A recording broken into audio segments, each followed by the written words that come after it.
क्या आप सब जानते हैं कि पालूस रसूल को एक बीमारी थी और ये बीमारी बहुत ही ख़तरनाक थी, और इस बीमारी के लिए वो लफ्ज़ इस्तेमाल करता है उसके जिस्म में कांटा।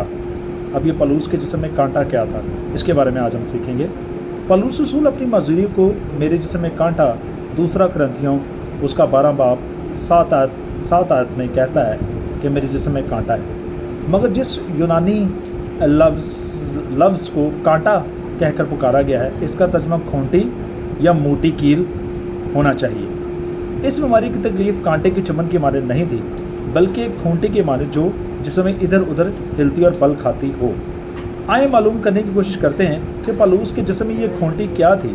वो बराह रास्त इसका कोई जिक्र नहीं करता, इसलिए हमें तमाम मुमकिन शवाहिद जमा करके इससे नतीजा अख्ज़ करना होगा। पहला पॉइंट, पलूस गलतियों के नाम खत 4 बाब 14 में इसके बारे में थोड़ा सा बयान करता है। वो गलतियों को याद दिलाता है कि जब मैं पहली दफ़ा तुम्हारे पास आया था तो बीमार था, मगर तुमने मेरी उस जिस्मानी हालत को ना हकीर जाना ना उससे नफ़रत की। यूनानी में नफ़रत के लिए जो लफ्ज़ इस्तेमाल हुआ है उसका लफ्ज़ी मतलब है किसी चीज़ पर थूकना। उस ज़माने में लोग ये मानते थे कि बीमारी किसी बदरू के बायस आती है और कि वो बदरू इंसानी बदन में बसेरा कर लेती है। ये बदरू बेहद ख़तरनाक थी। लोग उनसे बचने के लिए ख़ास निशान और इशारे इस्तेमाल किया करते थे। मिसाल के तौर पर वो मानते थे कि मिर्गी एक बदरू के बायस होती है जो इंसान के अंदर आ बसती है। तो ये बीमारी अब आपको क्लियर हुई कि पलूस रसूल मिर्गी का पेशेंट था। चनाचे जब कभी वो किसी मिर्गी वाले शख्स से मिलते तो मुड़कर थूकते थे, क्योंकि उनके ईमान के मुताबिक इस तरह करने से वो खुद इस रूह से बच जाते थे और वो उनमें दाखिल नहीं होती थी। ये उन लोगों का यकीन था मिर्गी वाले बंदे से बचने के लिए।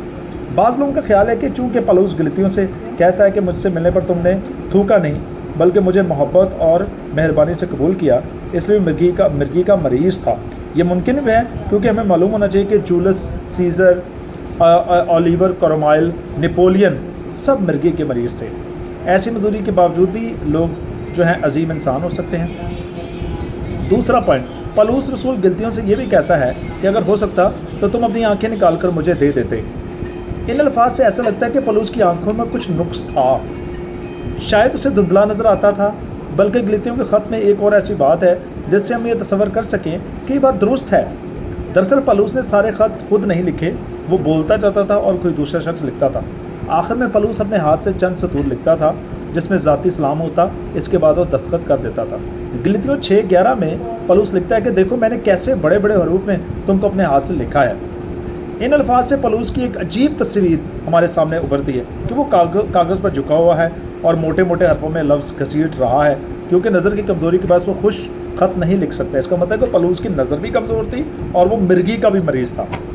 मुमकिन है कि पलूस सारी ज़िंदगी नज़र की कमज़ोरी का शिकार रहा हो, मगर इंसान ऐसी कमज़ोरी पर भी काबू पा सकता है। जॉन मिल्टन भी नाबीना था, ताहम उसने जन्नत गुमशुदा जैसी एक अजीम और तारीखी किताब लिखकर पूरी दुनिया से दाद रिसीव की।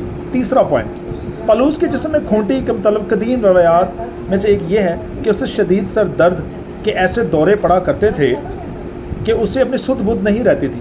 पहला देखा मिर्गी भी उसके अंदर है, फिर उसे आंखों की कमज़ोरी है, फिर उसको चक्कर भी आते थे सर दर्द के।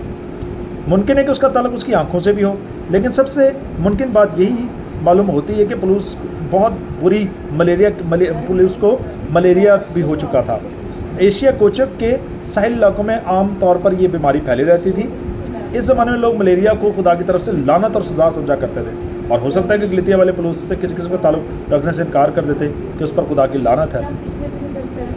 मौजूदा दौर में 2 सियाहों को इस किस्म का मलेरिया हुआ था। वो बताते हैं कि इंसान की क्या हालत हो जाती है। एक का बयान है कि उसमें ऐसा सर दर्द होता है जैसे कोई गर्म सुर्ख सुलाख माथे में घसीट रहा हो, घुसेड़ रहा हो। दूसरे का कहना है कि दर्द ऐसा होता है जैसे धुंध साज का बर्मा कनपट्टी में सुराख कर रहा है और जबड़ों के दरमियान ठोका जा रहा है, और हर लम्हे ऐसा एहसास होता है कि इंसान बर्दाश्त के हद से पार गुजर रहा है। अब आप ज़रा थोड़ा गौर करें पलूस रसूल जैसे अजीम इंसान पर कि उसे सारी ज़िंदगी शदीद और अंधा कर देने वाले सर दर्द के दौरे पड़ते थे, लेकिन उसने हिम्मत ना हारी। उसने 9600 किलोमीटर का सफ़र पैदल तय किया।